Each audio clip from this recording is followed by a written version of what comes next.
let's take a look at an example.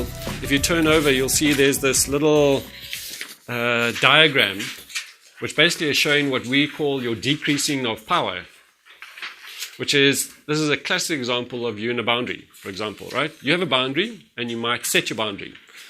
Then you find that your boundary is being transgressed. In other words, you're not getting the result that you want. And what happens out of that is you actually feel rather disappointed, right? If that boundary is transgressed again, then actually you might start complaining. Okay, so let's just say that I'm needing my child not to use my computer.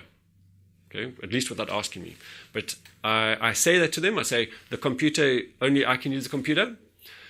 That evening I get home and someone else has used it. Right? So I'm like feeling a bit frustrated here because I had said the computer is only for me, but it's now someone else has been using it, so I'm a bit frustrated. I might even complain a bit. It's like, guys, I told you not to use my computer unless you've asked me. Right? So there's a complaint coming in. If it happens again, as I would mention, the frustration starts increasing, even to the point where we actually start to get angry. This is now the third time that I've told you guys not to use my computer. And what I come home, and there you guys using it again. I told you once, I told you twice, you're just not listening to me. This actually has got to stop now. Right? Yeah.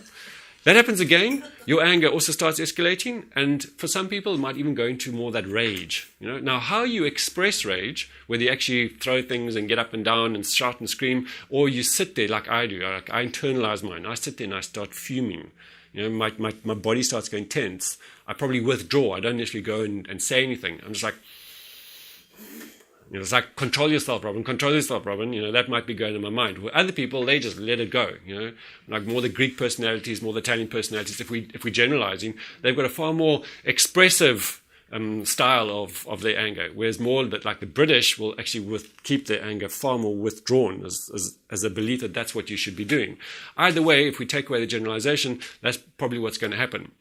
What eventually then happens, if that's not resolved, is you actually just then give up, which is the resignation. You're just like, man, I've tried this, so you know what, I'm just going to take it away, or actually I'm just not going to care anymore. Sometimes we just give up because there's no ways we can see how to put that boundary back in place and to make sure it happens. So sometimes we just give it up. As you can see in that, the more your anger increases and the frustrated you're getting, you actually decrease in your power of putting that boundary in place respectfully. And that's a really good insight. Okay, so the more that you start to get caught up into the frustration and anger part, you actually become more disempowered because you become far more emotional in the process. And if you do not know how to work with the emotions as they're increasing, you're going to revert back to more the reactions, which is going to have a greater negative impact. For me, what's the most useful question to ask wherever you are in this stage, and have a look at some of the boundaries that you're putting in place in your home, and have a look to see where you are perhaps on the scale at the moment as to, are you just frustrated, or actually are you quite angry about some of them at the moment? Which are the ones you've just given up on because you just realized, actually, I'm not going to get this, so there's no point in harping on about it.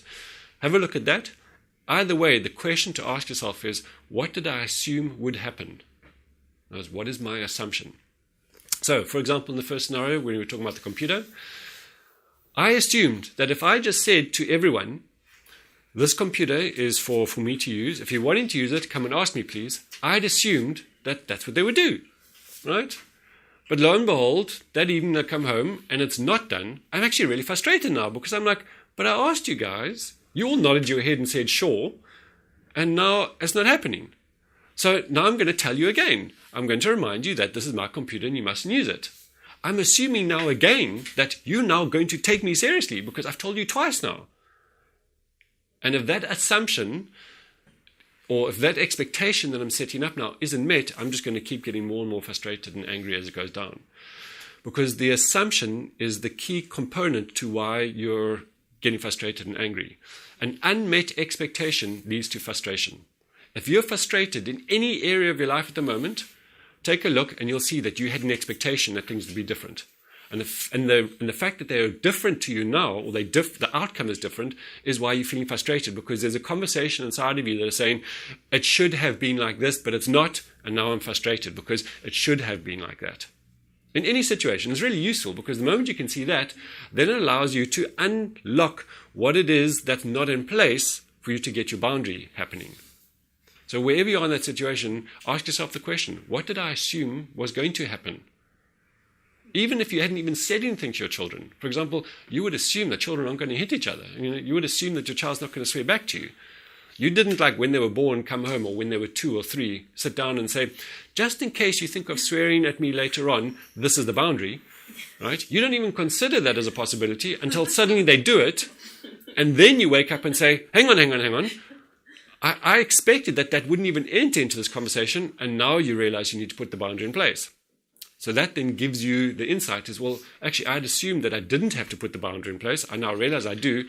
So now instead of complaining about what they're doing, you're realizing you need to put something else in place so that your boundary can be met.